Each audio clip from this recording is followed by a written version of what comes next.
voltados para o Oriente e estavam prostrados, adorando o Deus Sol.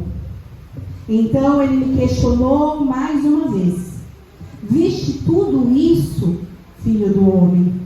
Porventura as práticas malignas e repugnantes que essa gente comete aqui são erros menores e triviais para a nação de Judá?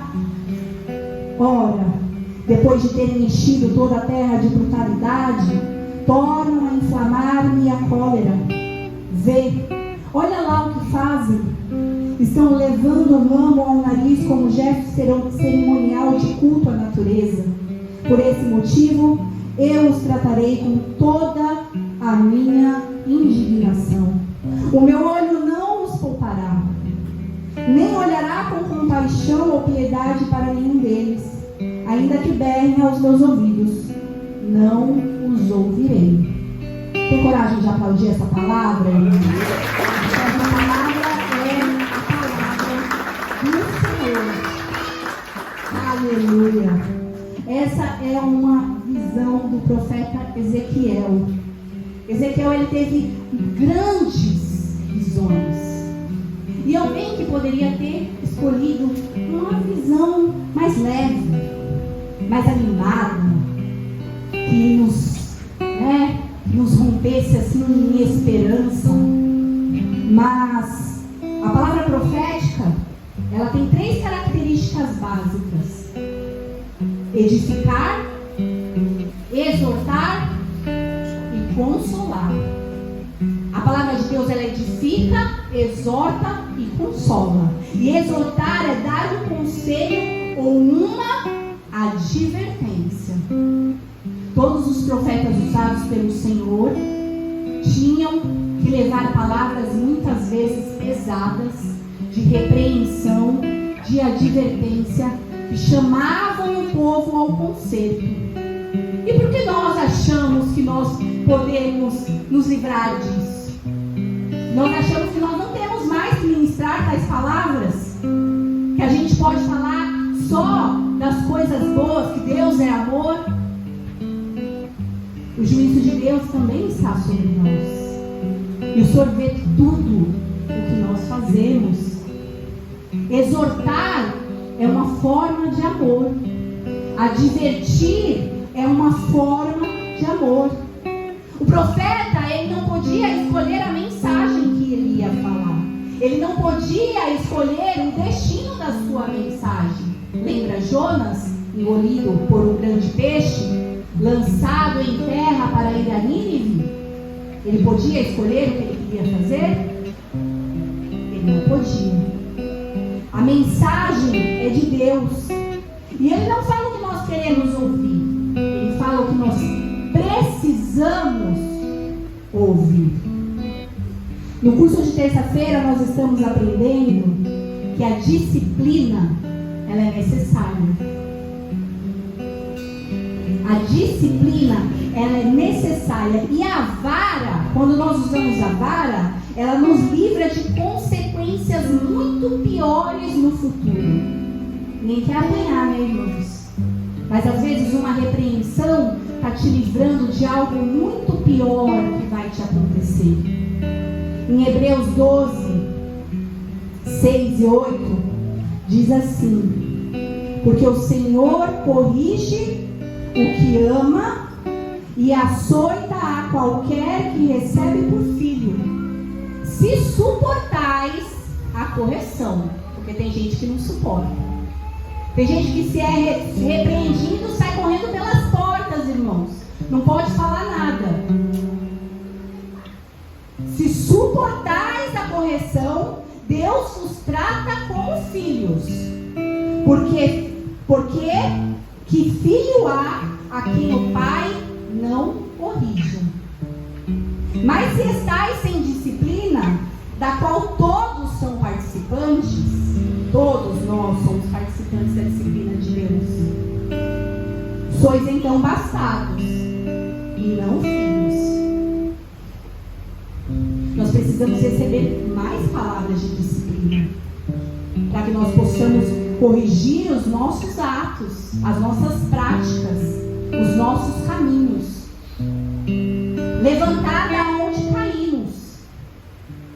Senhor disse para a igreja de Sardes: você acha que está vivo, mas está morto. O Senhor não poupou palavras duras para as igrejas, para as sete igrejas. Ele disse: eu vou te vomitar da minha boca. E nós queremos apenas tapinha nas costas, bênçãos, curas, sinais e maravilhas, e que tudo vai ficar bem. Mas o Senhor quer que nós corrijamos as nossas atitudes, sejamos transformados na sua imagem e semelhança. No início a disciplina parece ruim, continua em Hebreus, mas o seu fruto é maravilhoso. O profeta Ezequiel, ele estava em casa.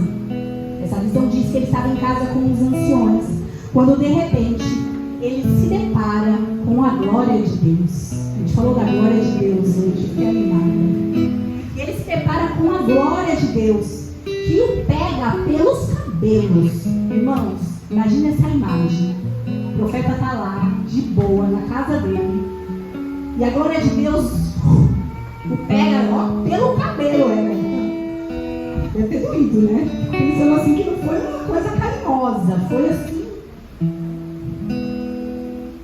O profeta comenta que ele já tinha tido um encontro com essa glória. E quando nós lemos o livro de Ezequiel, lá no primeiro capítulo, diz que no 5º ano do cativeiro, Ezequiel está no rio Quebar, quando se abrem os céus e ele tem visões de Deus. E naquela oportunidade, ele viu 4 seres viventes. Os irmãos se lembram dos seres viventes? Os seres viventes têm 4 asas, 4 rostos, cada um deles é um homem, um leão, uma águia e um boi. Coloca para mim Ezequiel 1, 13 e 14. Entre esses seres havia algo semelhante a brasas ardentes. Eram como verdadeiras tochas flamejantes que se movimentavam de um lado para o outro por entre os seres viventes. E do meio das chamas partiam fortes relâmpagos e faíscas. E esses seres viventes moviam-se em grande rapidez, iam e vinham como um raio. Imagina essa imagem, irmãos. Esses seres cheios de asas, cheios de rostos, cheios de olhos, com fogo saindo do meio deles, com raios. É uma grande visão espantosa. Essa foi a visão que Ezequiel teve desses seres. E sobre a cabeça desses seres tinha um firmamento de cristal. E acima dele algo como um trono. E assentado sobre o trono, uma figura semelhante a um homem. Amém? Aplaudam o Senhor, irmãos. Assentado sobre o trono, uma figura semelhante a um homem. Ezequiel 1, 27 e 28. É a descrição do homem. Observei que a parte superior do que parecia ser a cintura dele se assemelhava a uma espécie de metal muito brilhante, como se toda a cintura estivesse incandescente. E a parte da cintura para baixo parecia fogo puro. Como se toda... E mais, uma luz radiante o cercava. O aspecto geral do fulgor ao seu redor lembrava o aspecto forte, um forte arco-íris, quando a chuva passa e o sol surge por detrás das nuvens. Era brilhante, colorido, iluminado. Imagine, irmãos, você já leu essas passagens e tentou colocar essa imagem deste homem reluzente, brilhante, em seu trono, na sua cabeça? colocar essa imagem da glória de Deus no seu coração, ou simplesmente passa despercebido? Está na palavra de Deus, irmãos. Existem vários relatos sobre essa glória. O Senhor se apresenta para nós. Assim era todo o esplendor ao seu redor. Esta, pois, era a aparência da glória de Yahvé, o Senhor. Quando contemplei tudo isso, prostrei-me com o rosto rente ao pó da terra. Foi quando ouvi uma voz me chamando. Ezequiel teve um encontro com a glória de Deus. Aleluia! Que experiência maravilhosa! Um encontro com o Senhor. Talvez você não tenha visto o Senhor dessa forma.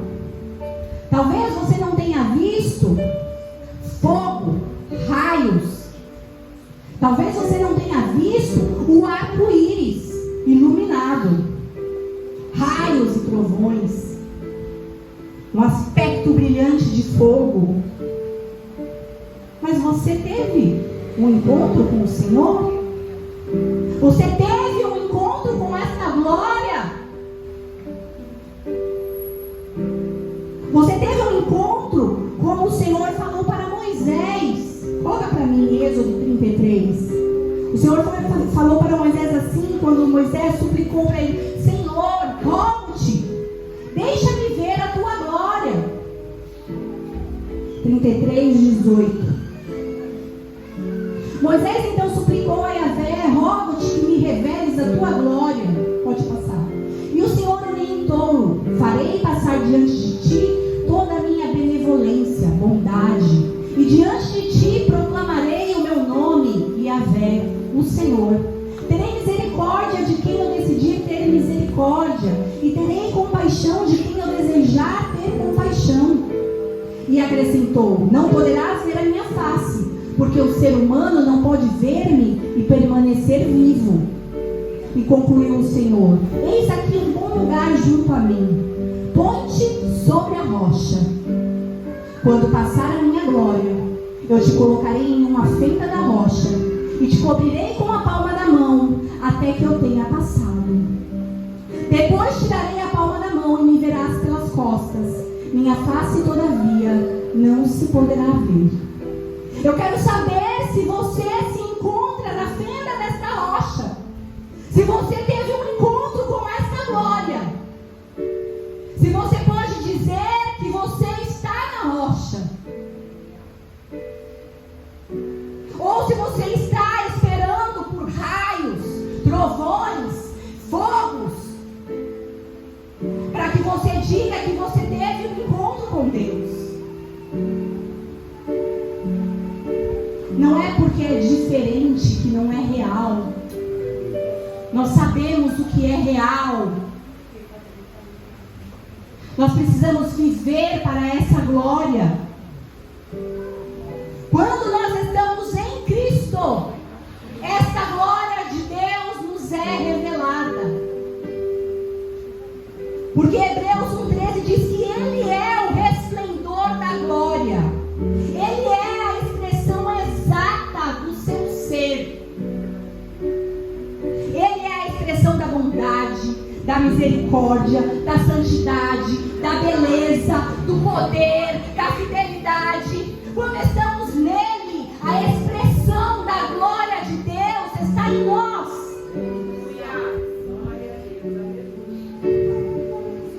Por isso que quando Felipe disse para o Senhor assim: Senhor, nos mostra o Pai, Jesus respondeu para Felipe assim: há tanto tempo estou convosco e tu não me tens conhecido, Felipe. Aquele que vê a mim, vê o Pai. Como pode dizer, mostra-me o Pai? Você não precisa de uma grande experiência com raios e trovões. Você precisa estar em Cristo. Só que nós sabemos que o contato com a glória de Deus nos transforma. Ninguém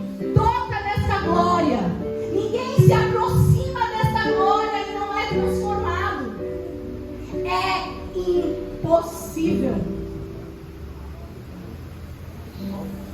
2 Coríntios 3,18, e todos nós, com o rosto desvendado, contemplando como um espelho a glória do Senhor, somos transformados de glória em glória na sua própria imagem, como pelo Senhor, o Espírito. O contato com a glória de Deus nos transforma. Nós temos acesso a esta glória. A palavra de Deus diz que todos nós pecamos e fomos destituídos da glória, mas que o Senhor morreu na cruz para nos salvar, e o acesso a Ele nos leva de volta para a glória. Graças a Deus, aleluia, Jesus. O Rei da glória. Bem-aventurados que não viram, mas creram. Porque agora nós vemos em parte, a palavra de Deus diz, mas chegará o dia que veremos face a face. É por esse dia que nós ansiamos. Vemos em parte, mas veremos face a face. E quando esse dia chegar, aí veremos luz, também seremos iluminados. Aí veremos raios, trovões. Aí veremos as coisas espirituais mais fantasmagóricas que existem. Você está preocupado com isso? O Senhor quer que a gente transforme a nossa vida. Aleluia.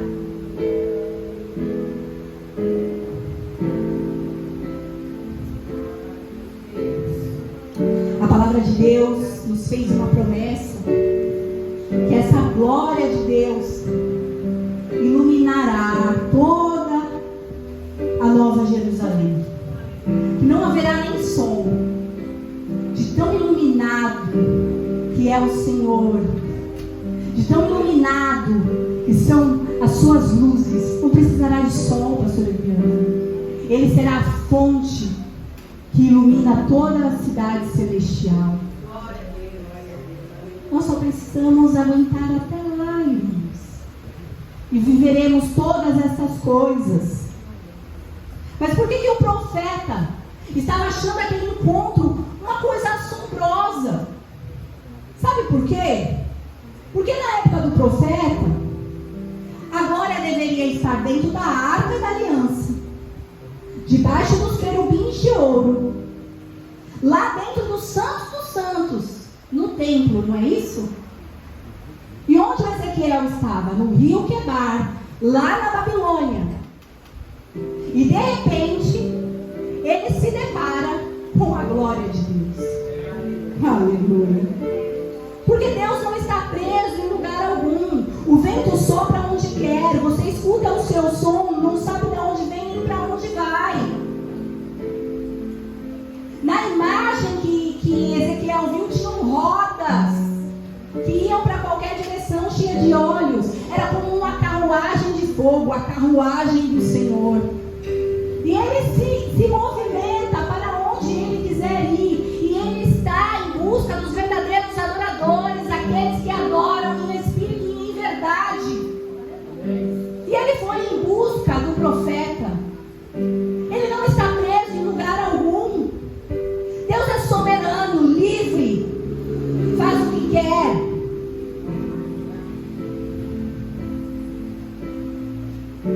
O Ezequiel, ele era de família sacerdotal. E ele completava, quando ele viu essa glória, 30 anos, que era quando ele poderia começar o seu ministério sacerdotal. Mas ele foi arrancado de Jerusalém, né, irmãos? Ele foi levado para a Babilônia, sem tempo. Ele não podia ser sacerdote, mas ele podia ser profeta. E ele ia servir a Deus. Ele não precisava ser sacerdote. Ele só precisava servir ao seu Deus, continuar sendo fiel. A glória foi ao encontro de Ezequiel, que foi escolhido a dedo pelo inimigo. Toda a liderança de Israel foi levada para a Babilônia. E às vezes a gente não sabe Por que certas pessoas sofrem tanta perseguição, tanta tentação, tanta dificuldade? Não caia feito um patinho nas armadilhas do inimigo. É porque o Senhor tem um mistério contigo, tem um chamado na sua vida. Você é importante para a obra, mas você vacila. Permaneça fiel como Ezequiel, como Daniel, como Ananias, Misael, que mesmo lá na Babilônia conseguiram cumprir os seus chamados. Não importa onde você está. O Senhor procura aqueles que lhe correspondam. Porque quando eles foram para dentro do templo, nessa visão, o que eles encontraram? Ezequiel recebeu uma missão de atalaia, que era de avisar aos perigos da desobediência, de voltar para o Senhor. Hoje em dia as pessoas também querem viver de aparências. Aquele povo que estava lá no templo vivia de aparências. Prestavam cultos a outros deuses que não eram o Senhor. A palavra de Deus em Mateus 15:8 diz: esse povo se aproxima de mim com a sua boca e me honra com os seus lábios, mas o seu coração está longe de mim. O Senhor continua nos alertando que uma falsa conversão não adianta nada. Se arrependa. Porque se o Senhor está falando que é porque Ele está disposto a manifestar a sua glória na sua vida. Se arrependa, porque o Senhor não lança pérola aos porcos. Ele só fala com aqueles que Ele quer para Ele. Era impressionante a decadência daquele povo. Deus chega a dizer que eles eram piores do que as nações ao seu redor. E por que eles eram piores do que as nações ao seu redor? Porque eles conheciam a glória de Deus. Porque eles conheciam as leis de Deus e praticavam as mesmas obras. É por isso que o juízo será mais rigoroso. Na visão que nós vimos, o profeta Ezequiel ele é levado ao templo de Jerusalém para ver como os que tinham ficado lá, porque ele não estava lá, amém, irmãos? Aí foram 4 levas. Ele foi lá para ver como que estava o pessoal que estava lá. Logo de cara, na entrada do templo, mostra a imagem do ciúme de Deus. Alguns estudiosos falam o que era essa imagem. Não importa, irmãos, não interessa. Na entrada do templo não tinha que ter imagem nenhuma, de Deus nenhum, de coisa alguma. Aquele era o templo do Senhor.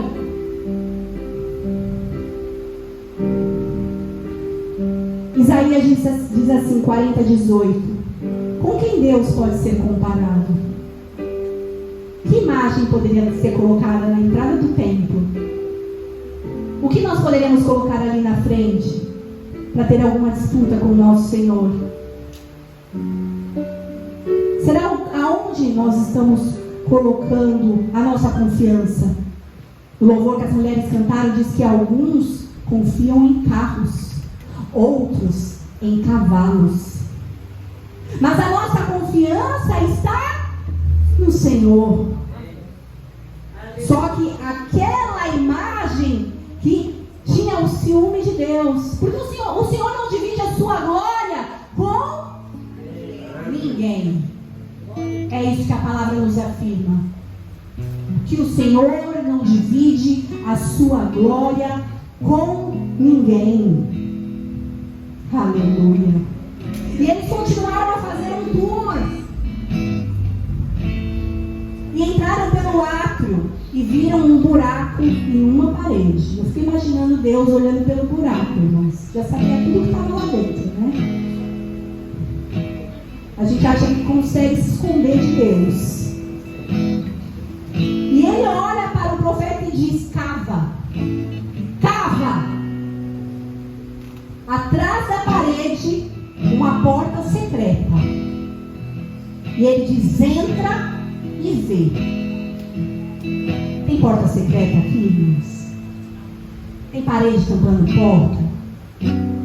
Fique que é que a gente anda fazendo por aí? Tem câmara escura, escondida, lá na escuridão, no oculto, no escondido. Estavam 70 anciões com seus incensários prestando culto a todos os seus ídolos. Lucas 12, 2 e 3 diz que não há nada escondido que não venha a ser revelado, ou oculto que não venha a ser conhecido. Porque tudo o que disseres em trevas será ouvido em plena luz. O que sussurrastes ao pé do ouvido no interior de quartos fechados será proclamado no alto das casas. O Senhor diz que Ele é a luz do mundo e que quem o segue não andará mais em trevas. A nossa vida é um livro aberto, não há escuridão, não há porta trancada, não há oculto, não há quarto secreto. Que quarto secreto é esse, irmãos? O que é que nós andamos fazendo? Deus está vendo. Os irmãos aqui podem não saber, mas Deus está vendo. Não há nada escondido que não seja revelado. Deus nos chama para andar na luz, porque Ele é a própria luz. E João 3,19 diz que o julgamento é este: que a luz veio ao mundo, mas os homens amaram mais as trevas do que a luz, porque as suas obras eram más. Pois todo aquele que pratica o mal odeia a luz e não se aproxima da luz, temendo que as suas obras sejam expostas. Mas quem pratica a verdade vem para a luz, para que seja claramente que as suas obras são realizadas em Deus, sem quartos fechados, sem quartos secretos, sem trevas, irmãos. Essa mensagem é para você, porque o Senhor ainda te quer. E o problema da idolatria é que nós achamos que idolatria é só prestar culto a imagens, e não é. Idolatria é tudo aquilo que nós colocamos acima de Deus. Naquela sala escura e fechada haviam várias imagens, várias coisas que roubavam o coração daqueles homens. Pode ser dinheiro, pode ser relacionamento, pode ser poder, pode ser a sua beleza, pode ser o seu emprego, pode ser o seu filho. E por aí vai. Eu não sei o que rouba o seu coração, porque onde estiver o seu tesouro, aí também está o teu coração. Aonde está o seu tesouro? Qual é o ídolo que você tem contemplado? O que está dentro do seu quarto secreto? Qual é a imagem do ciúme de Deus que você colocou na frente do altar do Senhor? As mulheres choravam pelo Deus Tamuz da fertilidade. Os 25 homens viraram as suas costas para o altar e adoravam o sol. Trocaram a glória de Deus, a glória de Deus para a criação, a glória do Criador para a criatura. A gente faz isso às vezes, né, irmãos? A gente adora o homem para o homem, as coisas que o homem faz, as coisas que nos proporcionam, e esquecemos que quem nos dá tudo, quem criou tudo, quem pode tudo, quem nos dá acesso a todas as bênçãos e todas as dádivas é Deus. O Criador do sol é Deus. E aquele templo que foi construído para prestar culto ao Senhor, para aproximar Deus dos homens, para que Deus pudesse habitar no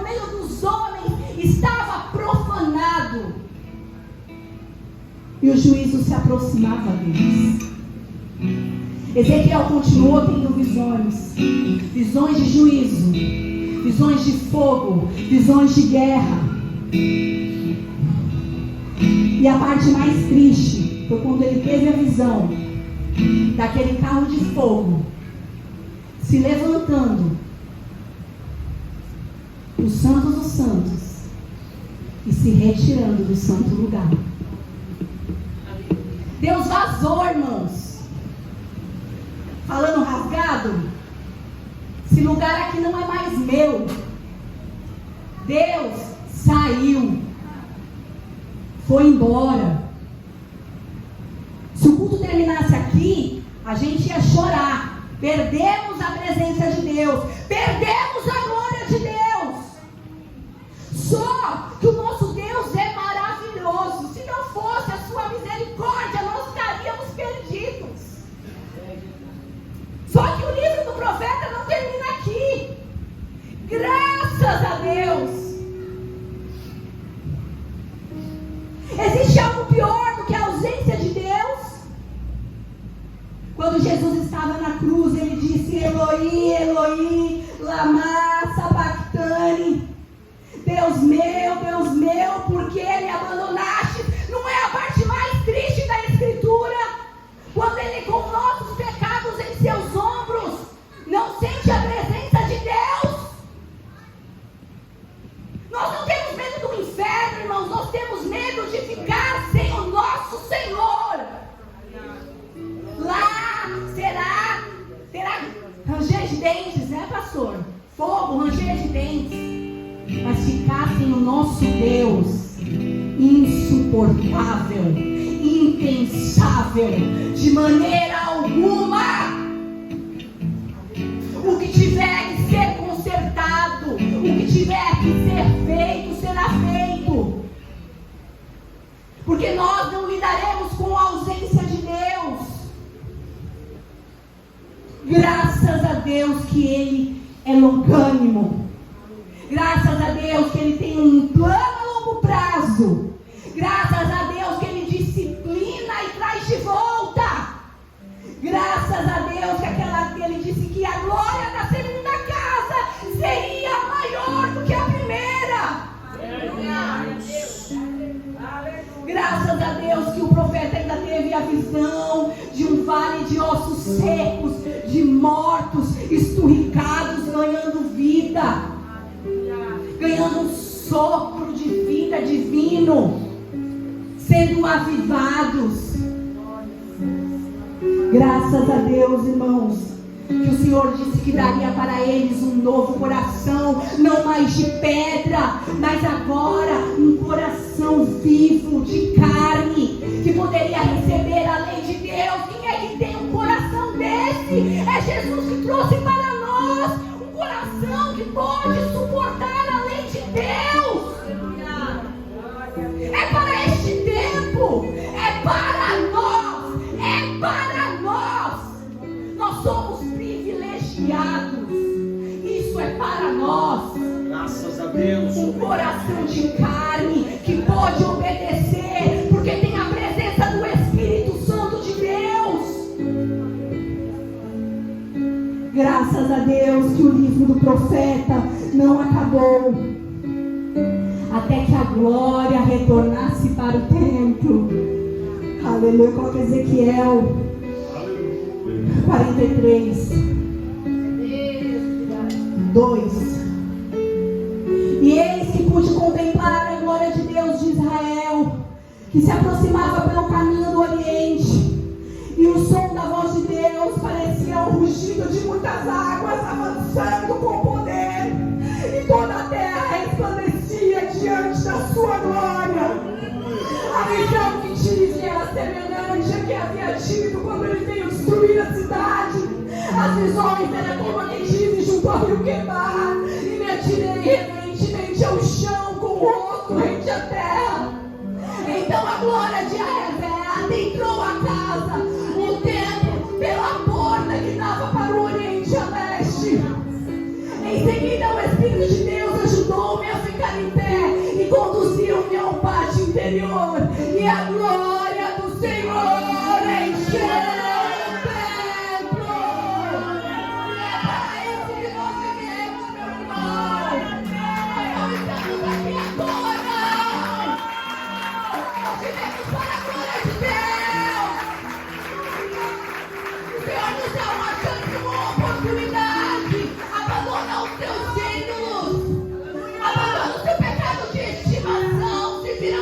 Senhor, que hoje Ele te chama em nome de Jesus, amém?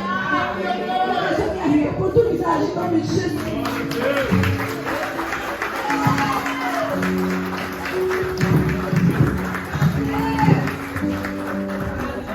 Deus, aleluia!